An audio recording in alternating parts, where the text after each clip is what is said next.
meditsina bilan tabobatni o'rtasida juda katta farq bor ekan. Tabibga dardingizni aytish ham shart emas. Shu tomiringizni ushlasa bo'ldi. Tabibman desiz.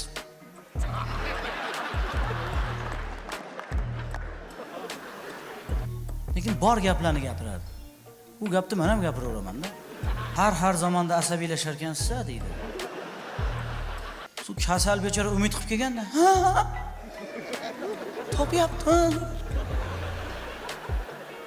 Hamda shu bir uyquingiz ham buzilib turar ekan desa, bu tabib emas, bu avliyo ekan-ku, bu avliyo ekan. Faqat bu qo'lim protezda, mana buni ham bitta ko'rasizmi? Xo'p, bu videoni ko'rib birinchi bo'lib kim xayolingizga keldi? Kimligini izohlarda yozing, biz esa mavzuni davom ettiramiz. Avvaliga odamlarning ishonchiga kirildi. Internetda yaxshigina shou ko'rsatishdi. Xalq orasida esa tibbiyotni o'zlaricha sindirib, Bionur sohibi Iqbol tabib nomiga ham ega bo'lishdi. Biz bu galgi sonda tabibning faoliyatini chuqurroq o'rganib, unga borayotgan bemorlarga bor haqiqatni aytishga harakat qilamiz. Siz esa bor yo'g'i yarim soat bizni tomosha qilsangiz, hammasini bilib olasiz.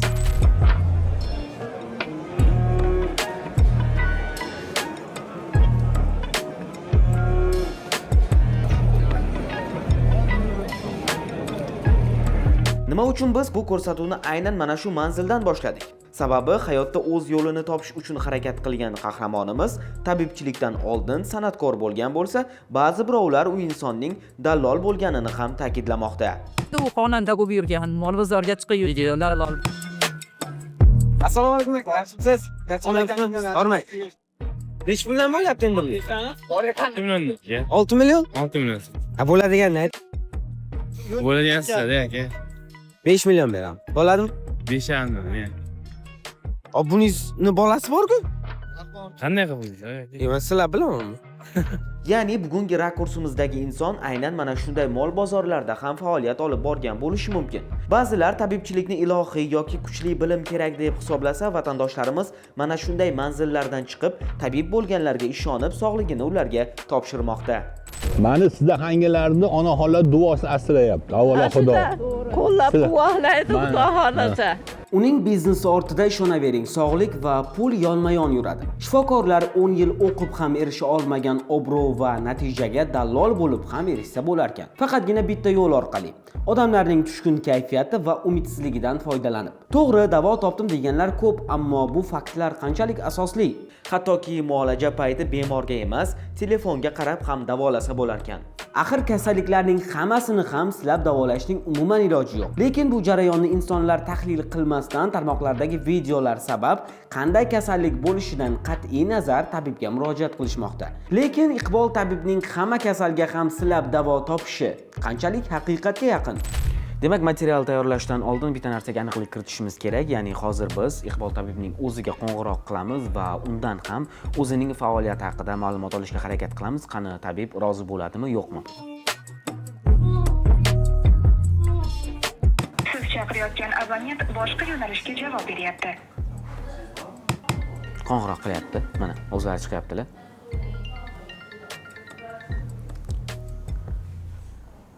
Assalomu alaykum.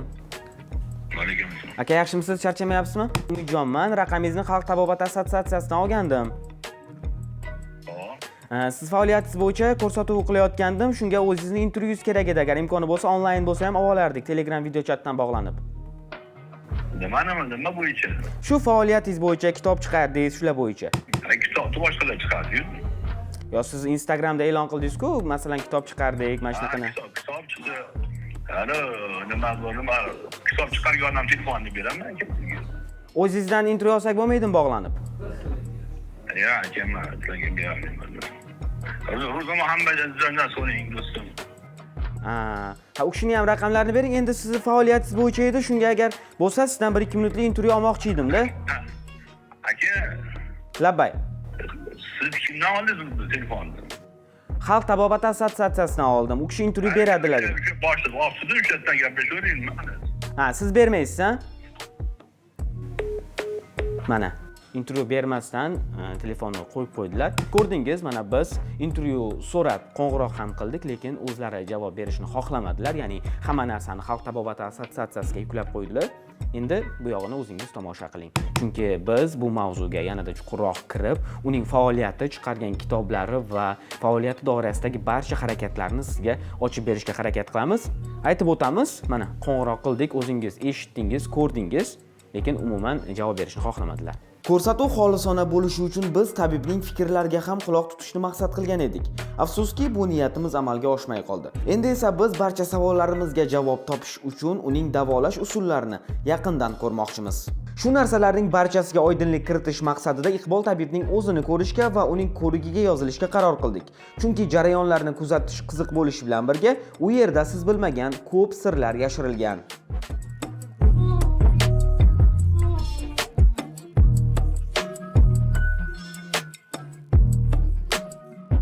Demak, hozir biz tabibning adminlariga qo'ng'iroq qilib, uning faoliyati haqida ma'lumot olishga harakat qilamiz, chunki biz hozir yo'ldamiz. Qo'ng'iroq qilamiz.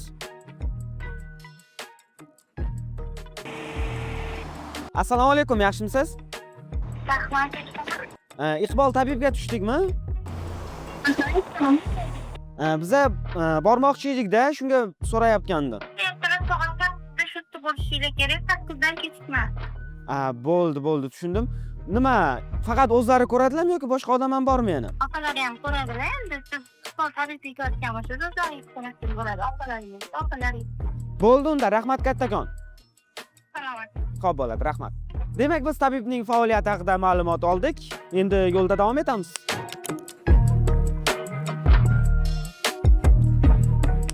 Tong sahar biz Qo'qonga yetib keldik va bir manzilga kirganimizda u yerdagi bolalar aytishdiki, qo'qonlik tabibga hattoki shu yerdagi insonlarning hech biri ishonmas ekan. Va aynan mana shunga aniqlik kiritish maqsadida biz mavzuga yanada chuqurroq kiramiz. Tong saharda Andijon bo'ylab so'rovnoma o'tkazdik. Biz neytral turgan holatda hech kimga provokatsion savol berganimiz yo'q. Shunchaki tabibning manzilini so'raganimizda odamlarning javobi ham, shu bilan birga ularning emotsiyasi ham bizni ajablantirdi. Assalomu alaykum opa, yaxshimisiz? Charchamayapsizmi? Nima, Iqbol tabib uyiga shu yerdan boramizmi? Biz karta adashtiryapti. Yo'q, ota, u odamga ishonasizmi? Endi shu ishonib boryapmiz-da. Yo'q, men ko'rsataman. Bu yo'lbars ota. Ha. Orqaga qaysar, to'g'ri ketar, shu tushuntirishadi. Biz endi O'zi ishi tushmaganmi? Yo'q, shat yashaymiz, ishonmaymiz-da.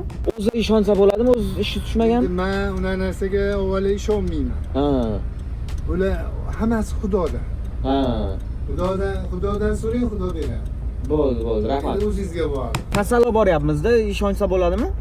U mashinnikmi? Yo'q-a? Bu yerdagilar o'zi bormaydi-da. O'zi bormaydi. O'sha voha tomonidan ketdilar. Oltabga ishonasizlar. Endi biz ham kasal olib keldik-da odamlarni ko'rib ishonayotganini. Shunga boradi. Dedilar, boshqa oblaslar ko'ryapti-ku. Ha. Biz oblasni ko'rmaydi xolos. YouTube'dan ko'rib kelyapsizlar shu. Ha, shuni YouTube'da ko'rdik. Ishonmanglar bunaqa. Maslahat bermaysizmi? Asosiy Namangandan qo'shnimiz keldi, sizlarga aytaymi? Aha. Uni ham beli og'riydi ekan. Aha. U grijeyga tushibdi, lekin tuzataman deganchim keluvdi. Astag'firullah. U ham juda haqiqiy qilmaydim deb olgangiz, lekin o'sha siyosini qilmaydi. Dem deb qiladi. Alloh shifo Allohdan deydi, bo'ldi ekan. Ilgari polchi bo'lgan. Artist bo'lgan ilgari, keyin artist bo'ldi. To'g'risi, vodiyliklarning Iqbol tabib haqidagi fikrlarini eshitib, o'zim ham shokka tushdim, chunki bu yerlik aholi unga umuman ishonishmayapti. Endi hozir o'zimiz ham tekshirib ko'rish maqsadida soat 8:00 bo'lishini kutamiz va uning navbatiga yozilamiz. Jarayonlarga kirishishdan oldin atrofni kamerada aylanib ham keldik. Odamlar ertalab 8 bo'lmay tabibni kutyapti. Mashinada kelgan kasallarning ba'zilari tashqarining o'zida ko'rikdan o'tmoqchi, boshqalari esa Iqbol tabibning uyi tomon borishmoqda. Lekin nima sababdan uning darvozasi tagida qatorasiga mashinalar, turna-qator navbatlar paydo bo'laveradi? Bionur sohibiman, nur orqali davolayman degan tabibda qanday karomat bor o'zi? Soat hozir 8 bo'ldi. Biz Iqbol tabibning birinchi seansiga ketyapmiz va hozir bu yerga kirishimiz uchun mening chap qo'lim og'rishi kerak. Ko'ramiz hozir qanaqa bo'ladi. Xullas, boshidan aytadigan bo'lsak, tabibning bitta ko'rigi 150 ming so'm. Uning ko'rish seanslari 8:00 va 15:00 da boshlanadi. Ajablanarli tomoni, uning yordamchilari ham, hatto o'zi ham sizni bir martalik ko'rish bilan cheklab qo'yishmaydi. Yana taklif qilishadi. Har bir seansga esa alohida to'lovni amalga oshirishingiz kerak bo'ladi. Ularning barchasi esa kasallar uchun o'ylangan yaxshigina reja. Davo topib ketaman degan odam borki, 5 marta ko'rinasan desa, shunga ham rozi bo'lishadi. O'zim 2 marta kelishim kerak. 5 marta.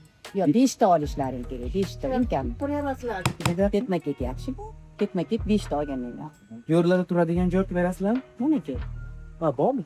Nima lazdiki? Nechi pul? 50 ming bir kishiga 50 ming. Bir kechasi. Ha, bir kechasi, bir sutka 50 ming. Hozir kopiyani beraman. Tabibning uyi to'liq qo'riqlanadi.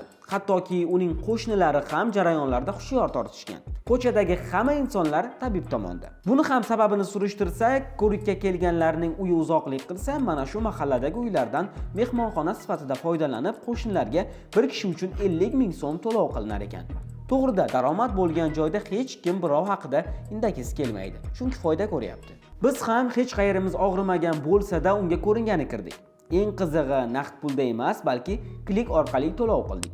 Pulimiz esa tabibning firmasi yoki uning nomiga emas, mutlaqo boshqa odamga tushdi. Tabib menda hamma hujjatlar bor, bemalol faoliyatimni davom ettira olaman degani bilan soliqchilar bir nazorat qilishsa yaxshi bo'lardi. Chunki onlayn to'lovlarning barchasi rasmiy tarzda amalga oshirilishi shart. Pul nima sababdan boshqa odamning nomiga tushayotgani esa bizga qorong'u. Tabibning oldiga kirishingiz bilan pul yig'ib olinadi va bu jarayonlarni tasvirga olish umuman mumkin emas.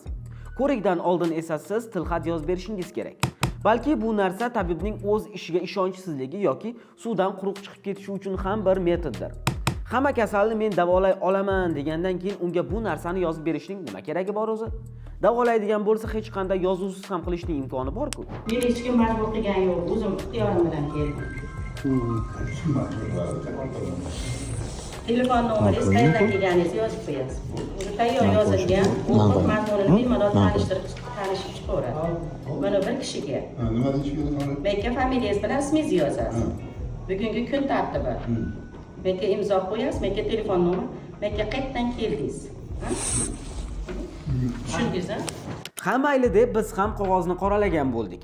O'zimiz soppa-sog'lom bo'lganimiz uchun bemalol Bionurni his qilamizmi, yo'qmi bilish uchun turibmiz. Tabibning oldiga bizdan boshqa sog' odam kelgani yo'q to'g'risi.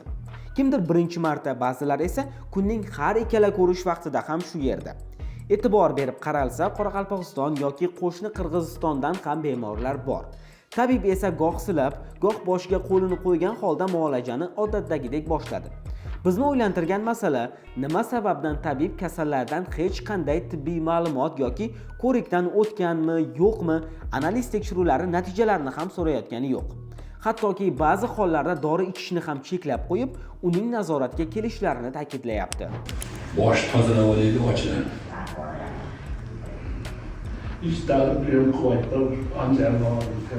Balki deymiz, siz ruhan charchagansiz.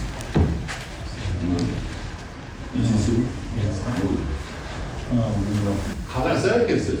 Biz ham xuddi shu jarayonda ishtirok etdik. Qo'lim og'rimasa-da tabibga chap qo'limni tutqazdim. 1-2 silash va hech narsa o'zgargani yo'q.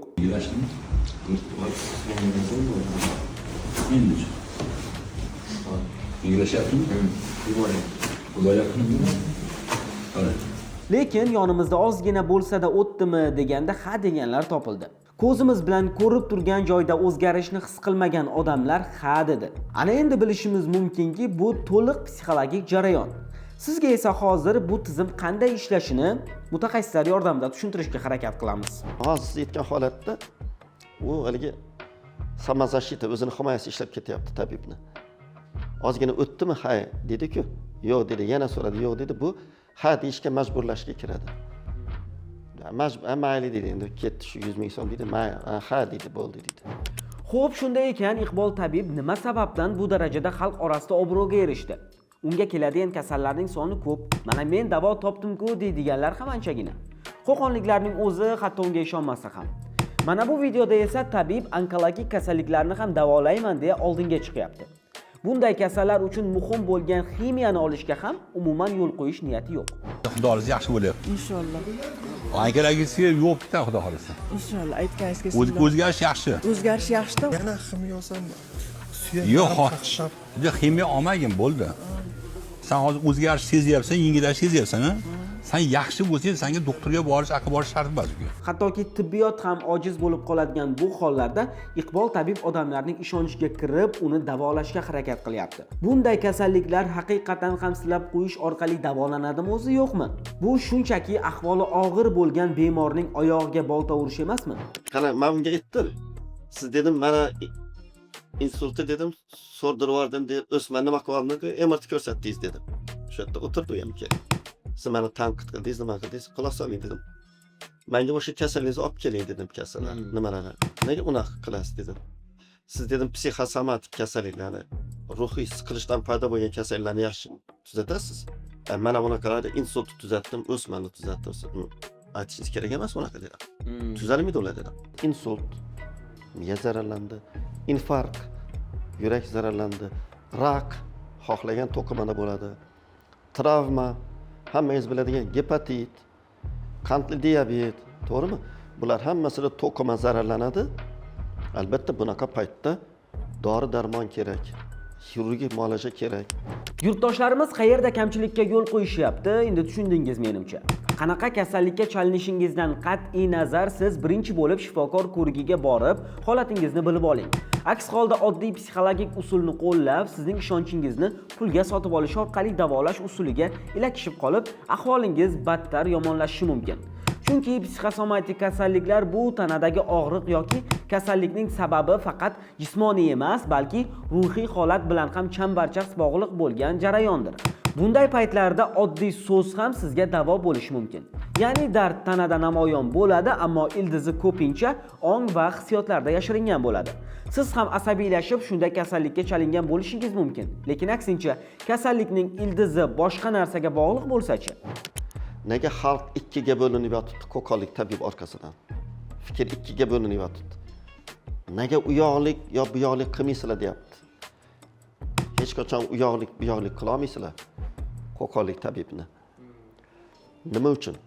Psixosomatik tibbiyot bor ekan. Nevroz degan kasalliklar ishonishdan tuzaladigan kasalliklar bor ekan. Ya'ni ruhiyat tufayli kelib chiqadigan kasalliklar, asab tufayli kelib chiqadigan kasalliklar. Ular 50%. Ular tuzalaveradi. Mana bular to'qima zararlanish tufayli kelib chiqadigan kasalliklar. Yallig'lanish tufayli kelib chiqadigan kasalliklar. Qon aylanishi buzilishi tufayli kelib chiqadigan kasalliklar. Mana insult, parkinsonizm, ensefalit, meningit, qandli diabet bular tuzalmaydi. Demak, bir kunda o'sha qo'qonlik tabibga 100 ta bemor kirsa, ko'z oldiga keltiring. 50 tasi tuzalib chiqib ketadi. Chunki 50 tasi psixosomatik kasallik, 50 tasi tuzalmaydi, chunki ular organik kasallik. Shuning uchun odamlarning miyasi ikkiga bo'linib yotdi. Mana bu kirgan men tuzalmadim deydi, bu kirgan tuzaldim deydi. Shu o'rinda yurtdoshlarimizga tavsiyamiz bor. Siz tabibga borishdan oldin albatta shifokor ko'rigiga yozilib, ahvolingiz haqida ilmiy asoslangan ma'lumotga ega bo'ling. Chunki tibbiyot qo'l bilan silab davolash, kuf-suf qilish emas, balki aniq dalillarga tayanadi. Bu yodingizdan ko'tarilmasin. Xullas, tabibning ikkinchi seansiga ham kiradigan bo'ldik. Kechga tomon ancha odam yig'ilib qoldi. Ayollar xonasida alohida ko'rik, erkaklar xonasida ham 20 tacha odam to'plandi. Ular bilan suhbatlashishga, tabib bilan bog'liq vaziyat haqida chuqurroq ma'lumotga ega bo'lishga harakat qildik. Sizlar birinchi marta keldingizmi? Ha, men birinchi marta keldim. Qayerdan ishlayapsiz? Andijonda. Natijani Xudo beradi-da. Odamda hech qanaqa gap so'z yo'q. Bu siz bu yoqda ko'raychi deyapsiz-ku. Bo'lmaydimi bular? Mana kelib qoldik. 150 so'm qiladi hozir shunga bo'lsa. Hozir narsasi qilib ketavergan hozir. Agar Xudo shifo berib bo'lsa, shu bugun yo'qolib ketadi. Sizlarda ham birinchisi yo'q, bizlarda ikkinchisi.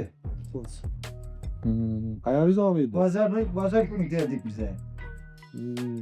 Sizlarda ko'z menda. Qayeringiz og'riydi? Ko'z. Ha, ko'zmi? Ha, Yaxshimi, o'zgarish bormi? hozirgacha natija yo'q. O'ng ko'zim ko'rmaydi-da. Ko'rishingiz mumkin, kimdirlar hatto sizni ham manipulyatsiya qilishga urinadi. Lekin ularning ham o'zi kasal bo'lib kelgan. Nima sababdan biz uchun jon kuydirishadi? Nima sababdan 150 ming so'm pulni oddiy pul sifatida qarashadi? Boshi, oyog'i, beli bezovta qilganlar ko'rikka navbatda turishibdi. Ammo bemorlar orasida ko'zi ojiz insonlar ham davo topaman deb bir necha kundan beri shu yerda yurganini ta'kidladi. Xo'jani onasi Ha. ko'zimni operatsiya qildi. Ha. Endi menda ham natija yo'q deyapti. Sizda yo'qmi hali? Ko'rmaydi. Ha. Qilgani yo'q. Hali sezilmadi sizda. Yo'q. Ha. Yana kelasizmi? Yo'q. Kelish niyatingiz yo'q. Ha. Endi doktorga Endi shu paytgacha doktorga bormaganmisiz? borganman. Nima dedi? Endi operatsiya qildirib kerak Ne ish uni operatsiya qilmasdan bu yerga keldingiz? ko'zni. Operatsiya qilamiz dedi bittasini. Ha. U yana keyinchalik yana katarakt emas, meniki glukoma. Yana o'sadi degan nimasi bo'lishi kerak. Ha. Ya'ni siz hozir 5 martada ham hech narsa o'zgarmadi? Ko'zingizga dedi operatsiya qilganda u qilaman dedi, lekin ko'rmaydi. Necha kundan beri bu yerdasiz? Bozor kuni. Bozor kundan beri shu hech narsa o'zgarmadi, ha? Endi operatsiya, doktorga borasiz. Doktorga boraman. Agar bemorlarga e'tibor bergan bo'lsangiz, aksariyati umidsizlik va chorasizlik sabab unga murojaat qilishyapti.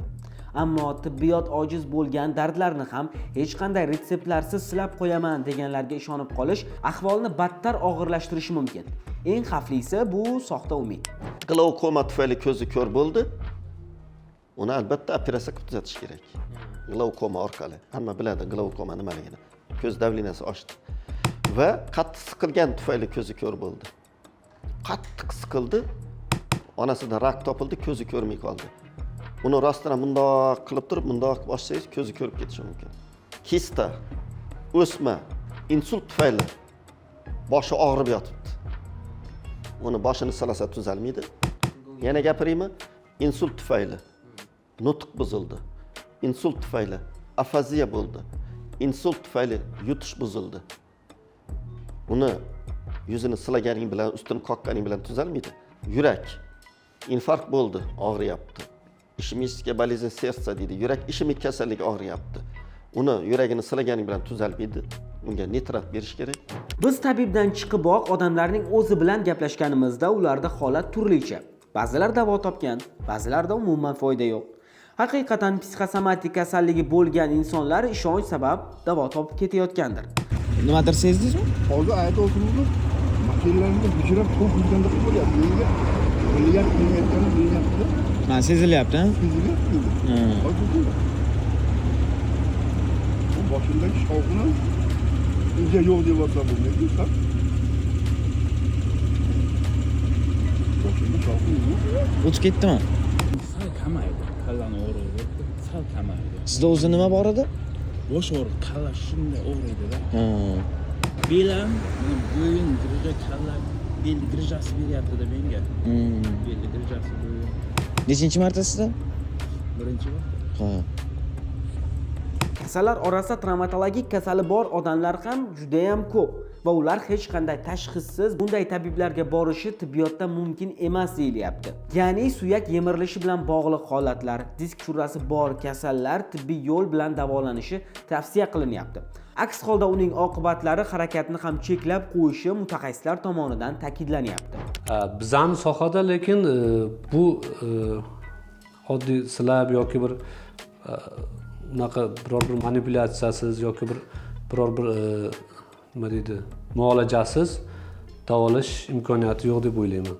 O'sha tizza bo'g'imlarida yoki chanoqson bo'g'imlari, umurtqa pog'onasi yoki boshqa bo'g'imlarda qiyshayishlar, yemirilishlar, vaholanki jarohatdan keyingi asoratlar, masalan sportsmenlarda bo'ladi tizza bo'g'im jarohatlari.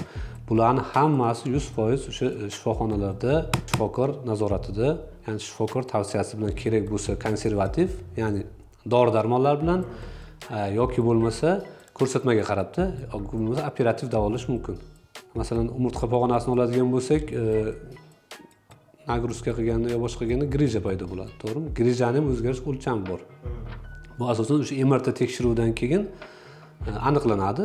Grija o'sha qanchalik darajada chiqqan grija, umurtqa pog'onasi orasidagi grija nervni qanchalik darajada bosganiga qarab, bu masalan holat diagnoz qo'yiladi. Masalan, o'sha grija o'lchami katta bo'lsa, nervni bosgan bo'lsa, uni kerak bo'lsa operativ davo muolaja qilish. Ya'ni o'sha hozirgi zamonaviy usullarda endoskopik. Keyinchalik agar buni qilmasa, kerak bo'lsa asoratlar berishi mumkin. Masalan, peshob tutolmaslik, axlat tutolmaslik holatlarga kelib chiqadi.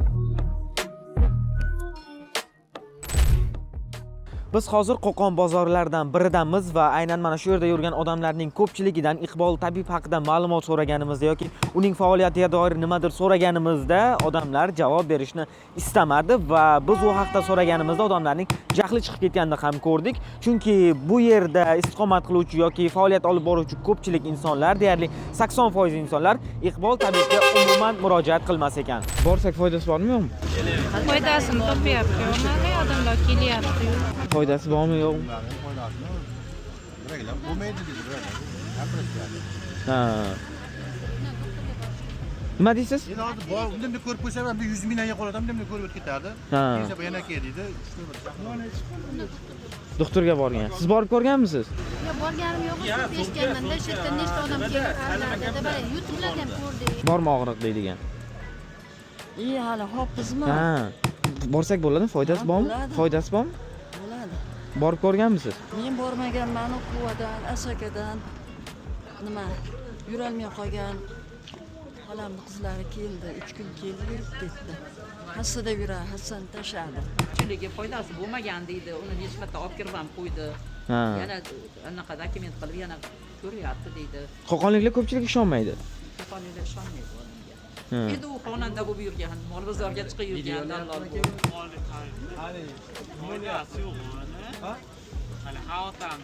Ha. Borganmisiz? Yaqinda esa bu tabib Markaziy Osiyo u yoqda tursin, Ozarbayjon va Rossiyada ham o'z faoliyatini davom ettirib qaytdi. Unga ko'ringan xorijliklar haqiqatan kasalmi yoki shunchaki sodda insonlarni ishontirish uchun jarayonlarda ishtirok etishyaptimi? Iqbol tabibdan boshqa buni hech kim bilmaydi. Endi e'tibor qiling, xalqaro darajada bu yo'nalishni ommalashtirish nimaga kerak? Birinchi navbatda sodda aholining ishonchiga kirish uchun bu juda ham yaxshi yo'l. Chunki mana xorijda ham odamlarni davolab keldi degan mishmishlar tarmoqlarda tezda ommalashadi. Bu esa tabibning darvozasi tagida navbatlarni yana ko'paytirishga xizmat qiladi. Afsuski, shifokorga borayotib ham qani bir borib ko'rinib kelay degan yurtdoshlarimiz unga ishonib qolishadi. Bunday umid izlovchilar esa atrofimizda ham ko'p. Tabibni soxtasidan ajrata olish esa bu jarayonlarda juda ham muhim ahamiyatga ega.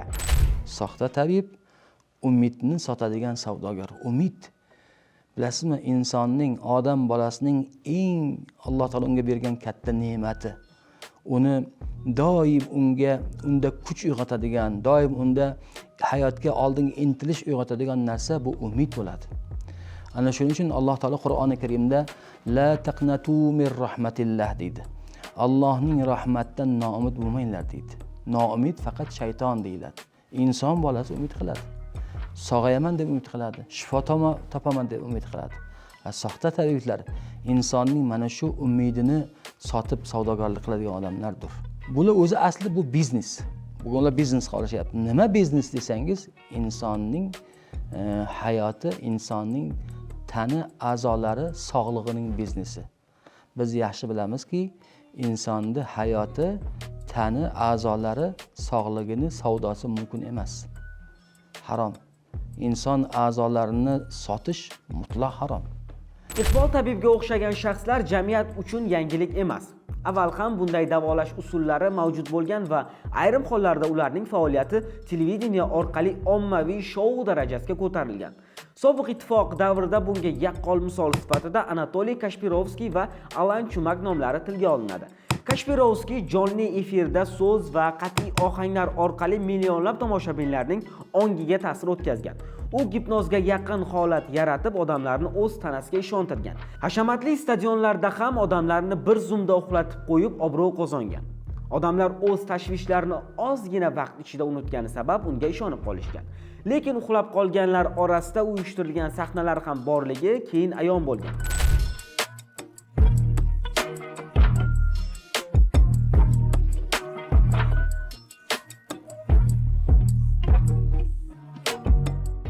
Bunday tabiblardan yana biri esa Alan Chumak edi.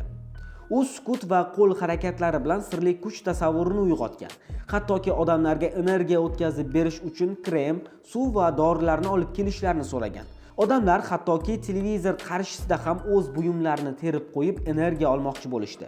Endi qarang, Kashpirovskiyda ham, Iqbol tabib yoki Alan Chumakda ham usullar turlicha bo'lsa-da, natija va maqsad bir xil. inson ishonchi orqali psixosomatik yengillik berish, ya'ni ta'sir o'tkazish. Qo'qonlik tabib nima qilyapti deganda men aytdim.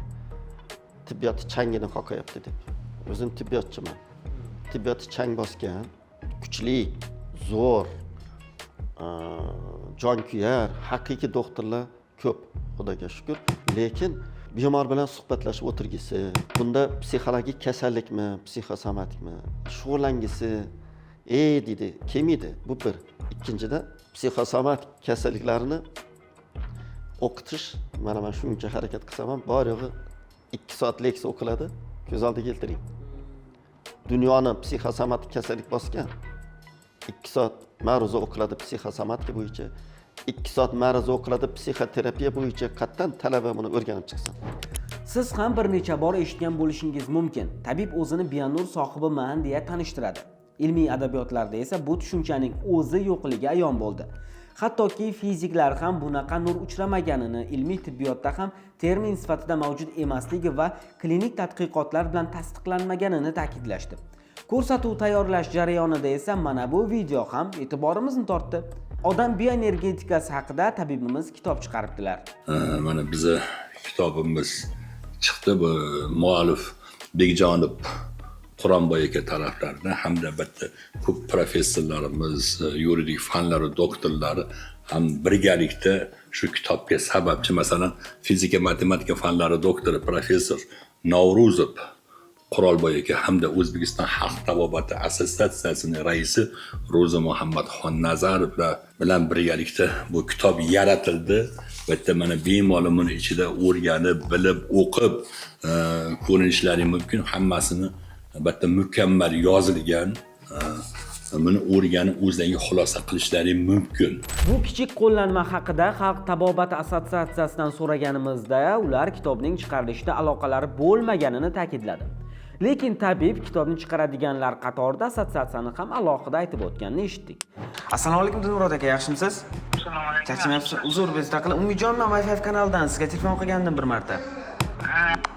Rahmat, ana kitob masalasida aka, o'sha kitob sizlarga kelmadimi? Odam qiziqib ko'rdim aka. Yo'q, u aksiyaga chiqmagan ekan. Ha. Kelib, aksiyaga chiqmagan kitob nashr etgan, u просто shu bitta kitob qo'llanma qilib chiqargan. Nashriyatdan chiqmagan hech qanaqa nashriyatda yo'q. Ha, tushundim. Lekin u mana bu videosida sizlarni aytib ketgan-ku, o'shalar bilan hamkorlikda bo'ldi deb. Demak, u hamma shu ko'radi, endi biz hech kimga o'tishga gapirmaymiz. Lekin o'zimiz ham qiziqdi, yuragimiz ham qiziqdi, biz uni tagiga yetolmadik xullas. Bunaqa ertaga kitob tagiga yetolmadik. Ha, demak u kitob yo'q, prosta reklama uchun qilingan narsa, odamlarni ishontirish uchun. Shunaqami endi? Shu bioenergiya nima qilish uchun-da, endi shu narsa bor degan maqsadda shunday qilish uchun. Ha, o'sha olimlarni o'zi bilan gaplashmaysizmi? Bir 3 ta olim aytgandi, men o'zim ham topolmadim o olimni. Ben hammasini gap ko'rdim. Ha, yo'q narsami shunda? Ha, shunaqa chiqmayapti. Endi balki tagida boshqa narsalar bo'lishi mumkin, lekin men unga hech qanaqa informatsiya topolmadim. Bironta axborot, bironta ma'lumot yo'q. Ha, tushundim. Bo'ldi aka. Bilan telefonlashtiramiz, agar bironta ma'lumot bo'lsa, bemalol bizga yetishib beraman. Mana hech narsa yo'q ekan kitobda, aytdim men sizlarga. Balki bu asar ham sodda va dardiga davo izlab yurganlar uchun yaxshigina manipulятsion usuldir. Sababi kitob sahifalariga e'tibor qilar ekansiz, faqat tabibning faoliyati yoritilgan. Bu esa unga nafaqat o'zbekistonliklarga ta'sir o'tkazish uchun, balki xorijga borib ham o'zini yaxshigina reklama qilish uchun ajoyib kitob hisoblanadi. Qaytgancha tabib bir o'zi faoliyat olib bormas ekan. Boshda aytganimizdek, ularning ko'chasida Iqbol tabibdan tashqari uning onasi va opasi ham tabibchilik bilan shug'ullanadi. Ya'ni butun avlod shu ish bilan band. Bu haqida esa biz Iqbol tabibning qabuliga kirgandagina bildik. Ya'ni bu yerda tekin reklama ishlaydi. Siz ko'rikka kirishingiz bilan qo'shimcha xizmatlar e'lon qilinadi. Bilmabdi-da, bu men ham Tabibning opasiga ko'rinish sal arzonroq, 50 ming so'm. Lekin ne umid bilan kelganlar hamayli 50 ming so'mga bir tushlik qilaman, kira qolay deb ularga ham ko'rinadi. Qarabsizki, daromad bu yerdan ham oqib turibdi. Biz ham qiziqib qo'shni xonadondagi Iqbol tabibning opasi faoliyati bilan ham tanishmoqchi bo'ldik. Bilishimizcha bu ayol pulsdan sizni tekshirib qo'yar ekan. Kirishimiz bilan qozog'istonlik bemorni ularning qabulida ko'rdik. Shifo izlab kelgan bemorga oddiy qishloqchasiga tavsiya berilyapti. Eng qizig'i dori emas, tuz yalab ko'rish aytildi. Hozir kutib turing va bu muolajaning ham qay darajada noto'g'ri ekanligini sizga tushuntiraman.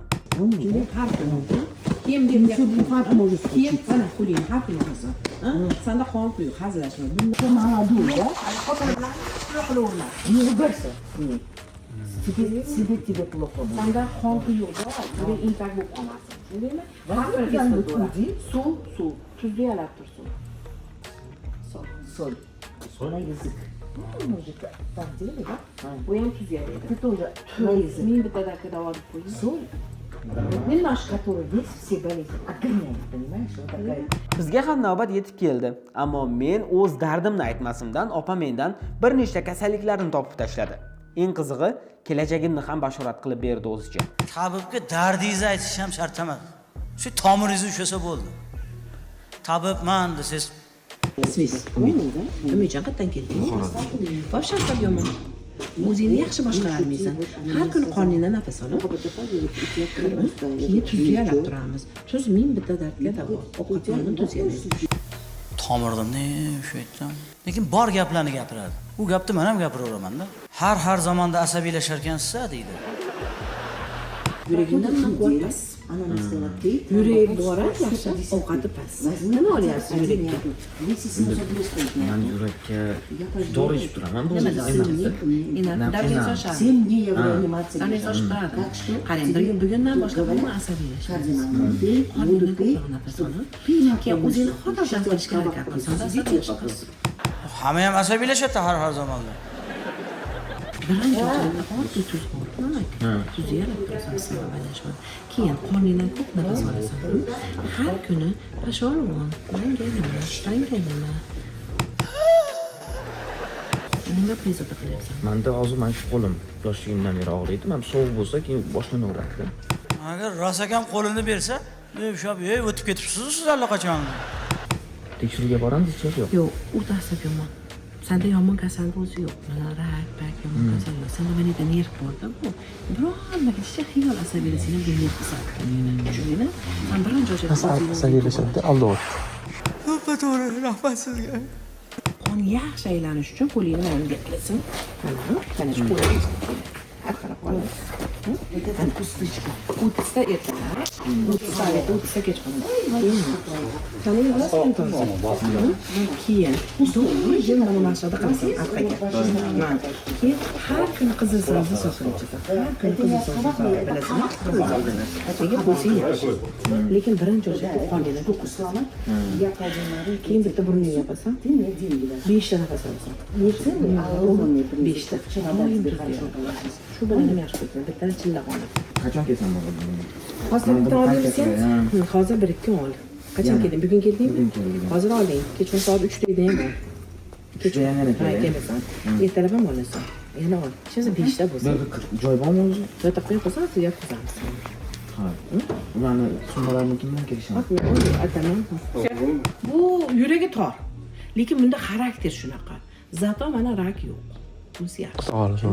Betdan ancha yaxshi bo'lib ketadi, lekin har bitta gapim qulog'ingda tursin. Bitta narsaga esingda, sanda rak yo'q. Shu turishingda yuzga kirasan. E'tibor bergan bo'lsangiz, qozog'istonlik bemorga ham tuz yalashni tavsiya qilgan edi. Menga ham xuddi shu maslahat berildi. Bu usul qaysi kitobda yozib qo'yilgan, nima sababdan bu ishni qilish kerakligini esa menimcha tabibning o'zi ham bilmasa kerak. Chunki men tibbiyot vakillaridan emas, oddiygina ChatGPT dan buni so'raganimda tuz yalashning bir nechta zararli tomonlarini sanab berdi. Balki shu faktlarni ham ko'rishsa odamlar kimga murojaat qilishni bilishar.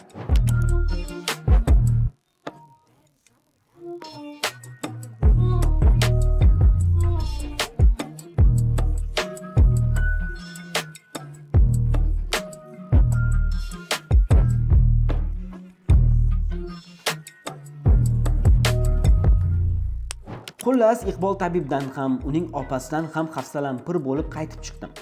Ammo afsuski, odamlar ularga ishonmoqda. Vaqtini, pulini sarflab boshqa respublikadan ham kelyapti. Bu esa mutlaqo noto'g'ri ish. Kasallikning darajasi, holati va albatta uni tabiblar davolay oladimi, yo'qmi, buni bilmasdan unga kelish bu mutlaqo noto'g'ri ish. Chunki bu narsa sizning ahvolingizni yanada og'irlashtirishi mumkin. Hech qayerim og'rimagan joyda mana ko'rib turibsiz 200 ming so'm sarfladim va yana bitta narsaga hayron qoldim. Ya'ni kirganimda u kishi men qo'lim og'ridi deb kirganman, lekin mendan boshqa narsalarni topib tashladi.